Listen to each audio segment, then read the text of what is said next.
Je suis professeur d'histoire moderne à l'université de Caen, plus particulièrement spécialiste du monde ibérique, de ce qu'on appelle le grand siècle, le siècle d'or espagnol, juste avant le grand siècle français, c'est la domination du XVIe et du XVIIe siècle des Habsbourg en Espagne, dans une grande partie de l'Europe, voire dans le monde, puisque c'est le sujet du livre en partie. Ça fait presque 30 ans que je travaille sur l'Espagne du siècle d'or et je me suis intéressé à l'histoire politique, l'histoire culturelle, l'histoire sociale aussi de l'Espagne et de ses projections dans son empire, puisque l'Espagne c'est pas qu'une péninsule, c'est la Castille, l'Aragon, etc. Mais c'est aussi le royaume de Naples, les Pays-Bas et bien entendu à partir de 1492 l'Amérique qu'on appelle l'Amérique actuellement, l'Amérique hispanique qui s'étend alors jusqu'aux Philippines. Alors, la période historique, c'est la période 1492-1700. C'est ce qu'on appelle la période des Habsbourg, plus les rois catholiques, c'est-à-dire une monarchie. À partir de 1700, on a une guerre qui est une guerre à l'échelle de plusieurs continents, la guerre de succession d'Espagne. On n'a plus beaucoup de documents et donc j'ai abandonné, faute de sources, cette étude et aussi faute de connaissances parce que je connais beaucoup mieux le XVIe, XVIIe siècle. Le début, c'est 1492 parce que 1492, c'est une révolution intellectuelle, culturelle, géographique, économique. On découvre qu'on n'est pas seul sur Terre, entre guillemets. On sait que l'Asie était là, mais à la suite de Christophe Colomb, il y a Magellan. Magellan, la Terre est ronde, la première circumnavigation. Ça veut dire que le monde est fini. Et donc on a une nouvelle pensée du monde. Et dans cette nouvelle pensée du monde, les hommes agissent. Et dans cet agissement, évidemment, il y a le déplacement. Et le déplacement, c'est l'un des sujets qui m'a vivement intéressé. On peut avoir un profil type de l'immigré qu'on va retrouver quasiment, c'est une sorte de permanence historique, puisque les immigrés sont quasiment tout le temps des hommes généralement qui n'ont pas beaucoup à perdre à quitter leur lieu de résidence, c'est-à-dire bien souvent des hommes non mariés, sans enfants. Ça ne veut pas dire que, mais je parle en général le portrait robot. Bien entendu, il y a plein d'exceptions à ce portrait robot, mais ce qu'on a pu appeler la disponibilité biographique, c'est-à-dire des hommes qui n'ont pas de foyer, qui ont tout à gagner ou à une curiosité où ils se sentent libres, sans attache, et ils pourront enfin aller découvrir. Donc voilà cette disponibilité biographique. Sur le chiffre il est énorme, il est minuscule tout à la fois. Minuscule en comparaison des effectifs actuels de la Terre, quand on voit les déplacements par millions, par dizaines de millions de personnes en termes de déplacement. Bien entendu, à l'époque, ça n'a rien à voir puisqu'on n'a pas du tout de moyens techniques de déplacement ni de connaissances scientifiques pour se déplacer, les cartes routières, le GPS, etc. On n'en parle même pas. C'est énorme en même temps puisque ça concerne plus d'1,5 million de personnes sur un siècle et demi environ, grosso modo. Je dis c'est énorme parce que lorsqu'on pense aux petites barcasses comme une caravelle, c'est minuscule. On entasse des gens, 30, 40, 50 personnes parfois sur un navire qui est une coque de noix qui va traverser 5000 km d'océan dont on a peur, dont on ne maîtrise pas les conditions de navigation, etc.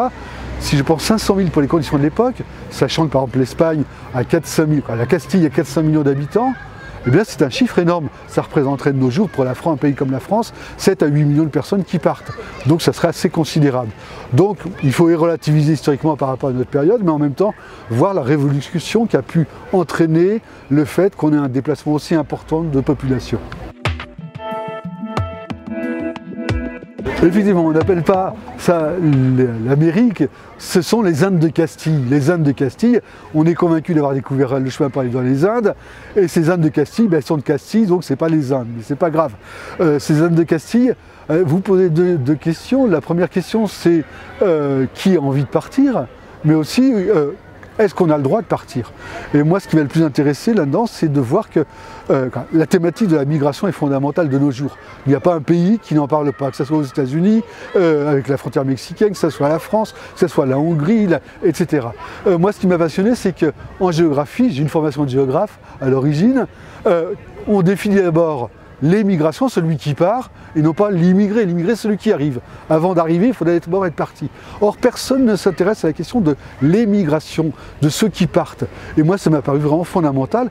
Et la première fois au monde où on a une émigration intercontinentale à l'échelle planétaire, c'est l'émigration qui apparaît après Christophe Colomb. Et donc pour la première fois, on va se poser la question de est-ce qu'on peut laisser les gens se déplacer d'un espace à un autre? Et là, votre question, je reviens à celle-ci, est-ce qu'on peut se déplacer?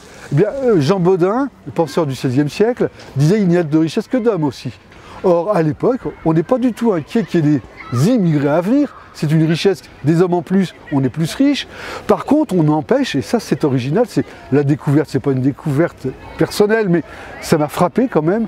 Pour la première fois, on crée une politique migratoire qui contrôle, pas qui interdit, mais qui contrôle fermement le fait de partir de la péninsule ibérique pour aller vers les Indes de Castille, pour aller vers l'Amérique ou les Philippines ou l'Asie ou même l'Afrique.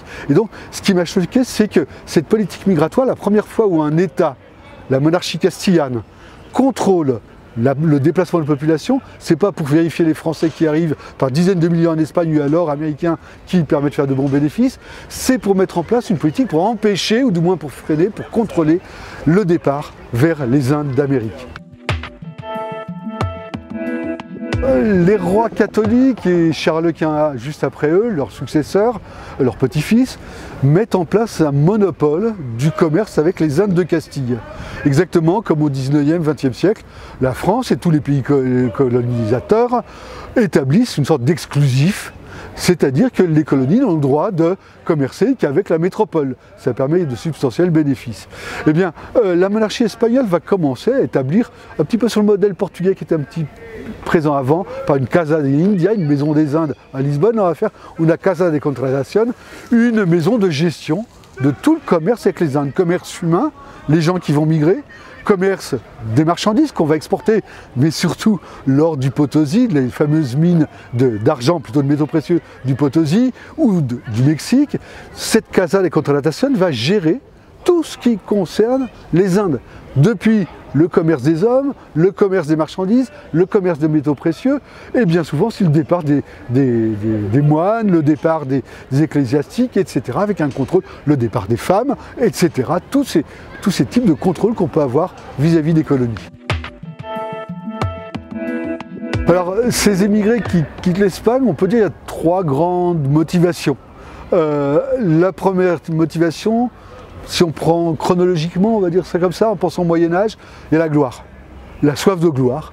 Qui n'a pas rêvé en lisant des romans de KPDP d'être, je sais pas, Fausta et son ennemi, ou d'être les Trois Mousquetaires, je sais pas. À l'époque, les romans de chevalerie, c'est le best-seller de l'époque, et la plupart des nobliaux, des hidalgos, lisent ces choses-là, d'accord. Et on rêve tous, on pense à Cervantes avec Don Quichotte, le rêve de gloire est omniprésent. Et puis on a quand même de magnifiques exemples de réussite, très peu nombreux, mais magnifiques exemples. On pense à Pizarro, pas grand-chose, et quand même qui se fait une fortune, bon il finira mal, mais Hernán Cortés devient marquis quand même, c'est pas mal pour un petit garçon d'Estramadour. Donc la gloire. Ensuite, le deuxième appât, c'est chronologiquement, toujours, je ne dis pas que c'est le plus important, c'est peut-être Dieu. Dieu, c'est la cause divine. On est convaincu en trouvant un nouveau monde que l'Espagne a un rôle messianique. Il faut qu'elle évangélise ces Indiens, ce nouveau monde. Et en même temps, il y a toute l'ambiguïté, ce nouveau monde. Est-ce que c'est la nature, c'est le sauvage, c'est la création divine, ils sont nus, ils vivent de la nature, ou est-ce que c'est le péché, ce sont des cannibales, ils vivent dans la polygamie. On a toutes ces attitudes complexes, mais qui travaillent la conscience des contemporains au XVIe, XVIIe siècle. Ce qu'on a appelé une angoisse eschatologique, la peur de la mort, la peur, on sait bien qu'on est sur Terre pour un court passage, on est né pour mourir, il faut préparer l'au-delà. Et dans cet au-delà, le prosélytisme est essentiel, il faut convertir. Donc ce message évangélique il est très très important, et entre autres on peut faire un clin d'œil à François, le pape actuel, c'est le retour argentin vers l'Europe des bienfaits des Espagnols. Mon clin d'œil un petit peu ironique, je passe là-dessus. Le troisième aspect, c'est peut-être le plus original, surtout pour l'époque, parce que Dieu, la gloire, c'est pas très original pour la fin du XVe siècle, mais je pense plutôt à l'argent, l'or, l'appât du gain. Qui n'a pas envie de réussir quand il va émigrer? Je n'ai pas envie d'échouer, c'est une évidence. Et c'est quoi le signe de la réussite? C'est la belle maison, le palais qu'on se fait construire, c'est l'argent, c'est la belle voiture, le beau carrosse, etc. Et les magnifiques exemples, c'est aussi bien Cortés, Pizarro et tous les conquistadors, tous ces mythes des conquistadors qui vont réussir. Ou plus simplement ceux qui auront simplement des Indiens à leur service, qui auront des encomiendas. Ils auront des chevaux inconnus en Amérique, ils pourront monter à cheval comme un noble, etc. Avoir un mode de vie. on rêve de tout cela dans cette Espagne du XVIe siècle où, malgré tout, quoi, la terre n'est pas très riche, le labeur est difficile, l'oppression seigneuriale, voire monarchique un peu moins souvent, est compliquée. Il faut lire cette Espagne des Picaros dans les différents romans de l'époque pour comprendre un petit peu cette appétence pour l'Amérique. Elles sont, mais c'est pas pour l'Amérique espagnole, d'abord c'est pour le monde entier. On pense rien qu'à l'afflux des métaux précieux. Je reviens à Jean Bodin. L'inflation devient omniprésente en Europe au XVIe siècle avec un déferlement de tonnes et de tonnes d'argent et d'or en Europe.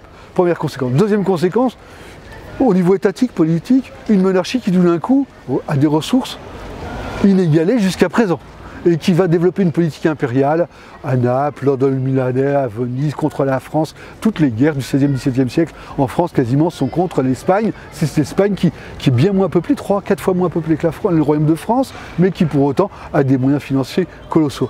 Et puis évidemment, à l'intérieur même de l'Espagne, bien ces immigrés, s'ils réussissent, qui arrivent un certain nombre de fois, eh bien qu'est-ce qu'ils font? Ils renvoient évidemment de l'argent. Quand je pars de mon pays, je réussis à l'étranger, j'ai envie que mes proches, mes amis, mes copains de classe, d'école, de la paroisse, est le signe de ma réussite et je renvoie évidemment.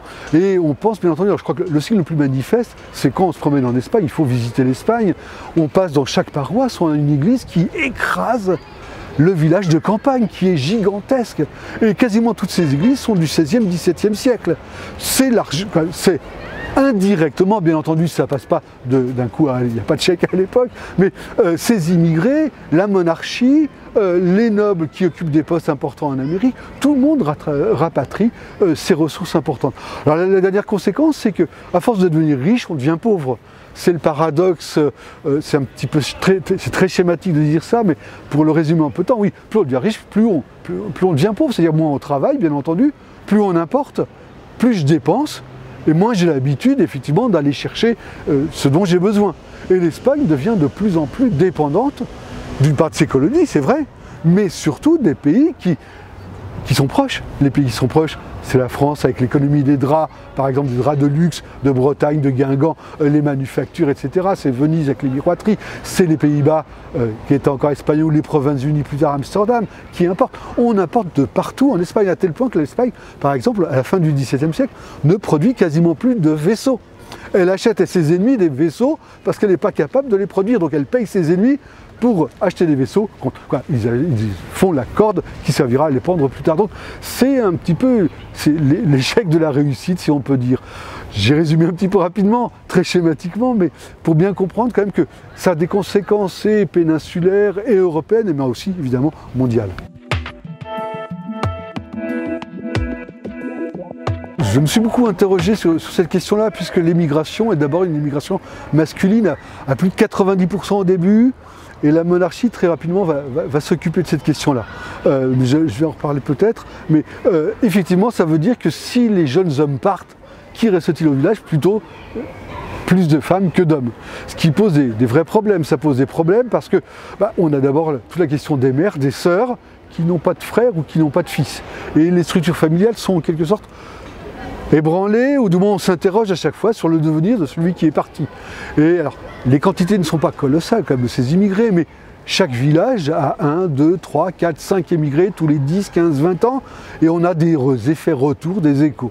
Et pour les femmes elles-mêmes, lorsque c'est le mari qui est jeune et qui part, eh bien on a des problèmes effectivement qui se posent. Comment la femme elle-même va-t-elle gérer seule le patrimoine? Comment sa dot va-t-elle être gérée? Est-ce que le mari a pris sa dot alors que normalement il doit la restituer? C'est un bien séparé. Toutes ces questions-là se posent sans arrêt. Combien de femmes ont été abandonnées? On n'a pas de chiffres là-dessus. Alors ce qui est passionnant dans cette Espagne catholique, qui se soucie aussi bien de l'âme des Indiens que de l'âme des Espagnols, c'est qu'elle s'inquiète de la morale sexuelle, on peut dire, de ces émigrés. Ces émigrés doivent vivre dans les sacrements du mariage, et si jamais ils ont été déjà mariés, on va les empêcher de partir sans leur épouse. Et donc on exige l'autorisation des femmes mariées pour qu'elles permettent à leurs époux de partir en Amérique. Sans ce consentement, normalement, on n'a pas le droit de partir. Et si jamais vous partez, vous êtes menacé de prison, on a du rapatriement. Alors, on a toute une procédure administrative fantastique une réquisition, on pourrait traduire en français, una requisitoria, document imprimé, qui déjà imprimé à l'époque, il restait de mettre les blancs et on appelait dans les paroisses à la personne émigrée sans autorisation pour qu'elle revienne sous peine de prison, galère, etc., etc. Donc on a toute une politique familiale très claire qui est menée par la monarchie pour protéger les femmes. Bien entendu, ça s'inscrit, cette protection des femmes, dans toute la pensée tridentine du Concile de Trente, où on revalorise le mariage chrétien, on revalorise le couple, où le mariage est d'abord une affaire de l'accord du couple, et ça pose un certain nombre de problèmes. Alors, à côté de ça, évidemment, on peut penser à tous les à côté des émigrés, la bigamie, avec des indiennes, avec une indienne, avec polygamie, avec plusieurs indiennes, etc., le concubinage, et à partir de ce moment-là, on rentre dans des questions de discipline religieuse, d'ordre religieux et d'ordre moral. Alors, on a la chance de disposer, grâce au 5e centenaire de la découverte entre guillemets de l'Amérique par l'Europe, on dispose de publications de plusieurs milliers de lettres d'émigrés avec la péninsule ibérique. Donc il suffit de lire, il suffit de lire ces lettres et on a tout un panorama d'attitudes, de relations entre la métropole et les Indes de Castille, entre les émigrés, essentiellement des hommes, et leurs épouses, leurs mères, leurs sœurs, leurs frères restés en Espagne. Alors ces relations, elles sont simples, c'est le courrier, il suffit d'écrire. Il suffit d'écrire. On pense à l'analphabétisme, mais l'analphabétisme n'a jamais été un écueil à la lecture. On a toujours des proches, un curé, un chanoine, etc., un cousin qui sait lire et écrire, on le sait maintenant. Les placards affichés sur les portes des églises sont lus soit à haute voix, soit sont communiqués de cette manière-là. Donc on s'écrit par lettres, simplement. Le mode épistolaire est le mode le plus simple. On s'écrit par lettres, mais le problème c'est que les modes de transport sont d'une part archaïques. Un bateau à voile, regardez les voiles des navires à l'époque, c'est quand même pas la dernière modernité. Et les bateaux mettent entre 3 mois et 1 an, 2 ans à arriver. Pour les Philippines, il faut plutôt compter 2 ans. Pour Mexico, il faut plutôt compter 8-9 mois. Pour le Callao, pour le Lima, il faut faire le grand tour ou passer par l'isthme. Donc c'est extrêmement long, une lenteur incroyable. En plus de cette lenteur, on a toute la question de l'insécurité sur les navires, une fois arrivé en Amérique. Et donc l'insécurité, c'est aussi bien les naufrages, une tempête qui détruit votre courrier, la personne à qui vous avez confié le courrier qui peut décéder en mer, les bandits qui veulent vous piller votre matériel que vous ramenez d'Espagne vers l'Amérique, etc. En un mot, quasiment tous les contemporains qui sont en liaison avec la grande migration font des duplicata, des triplicata et les confient à plein de personnes différentes. Donc on maintient cette communication de cette manière-là. Et c'est pathétique en même temps lorsqu'on voit... j'ai beaucoup aimé ces courriers parce qu'on a toute la question de la séparation qui est là. La séparation des familles. Une séparation, c'est toujours un déchirement. Même quand on part, on est content de partir vers la gloire, vers Dieu, etc., vers l'argent. Pour autant, on a toujours la patrie d'origine, la patria chica, disent les Espagnols. Cette patrie d'origine, le village, mon si beau village, qui est présent dans l'esprit, qui nous rappelle nos amis d'enfance, nos parents, etc. Et donc, on a un attachement profond dans ces courriers qui se manifeste par des émotions, comme on va maman, mon oncle est mort, ma soeur s'est mariée avec un tel, il fallait pas, ou c'est très bien. Toutes les choses de la vie quotidienne, naissance, mariage, décès, parfois violence, parfois amour. Et donc en ça, moi j'avoue, j'ai beaucoup apprécié de lire tous ces courriers qui sont à chaque fois et totalement du quotidien et en même temps tellement émouvants. On a des estimations par région, on n'a pas d'estimation globale. Et je ne les ai pas faites non plus. Néanmoins, on estime que grosso modo, un émigré sur 5 revient dans la péninsule ibérique. Un émigré sur 5 revient. Dans quelles conditions revient-il? La plupart du temps, quand on a échoué, on ne revient pas. On n'est jamais heureux de revenir chez soi pour montrer qu'on est un raté, qu'on a manqué sa vie.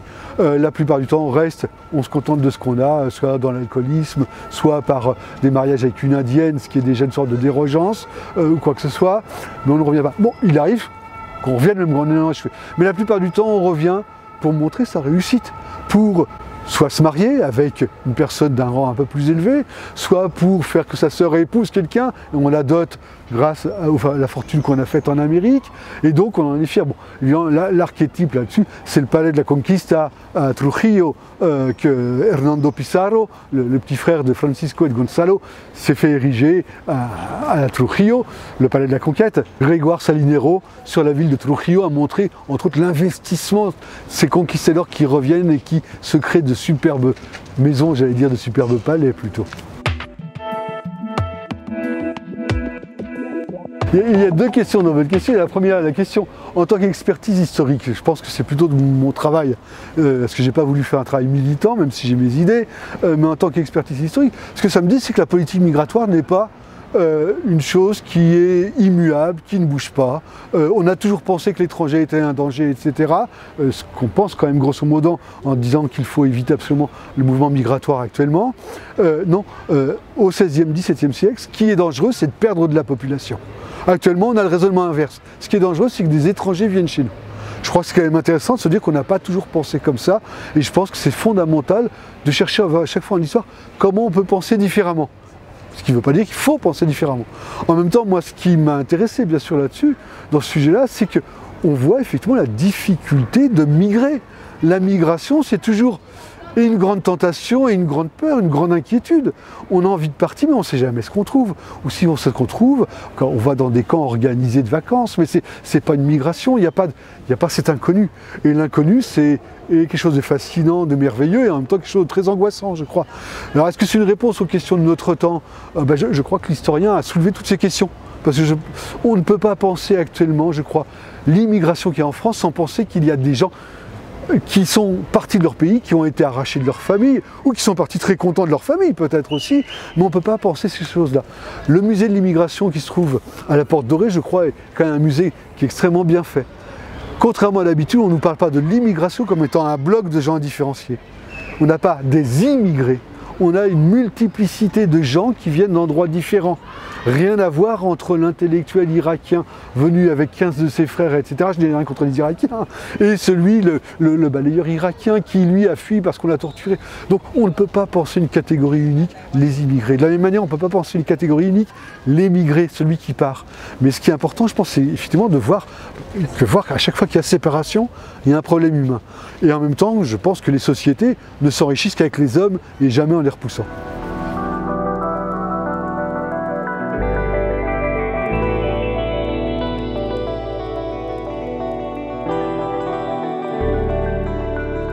Je vous remercie.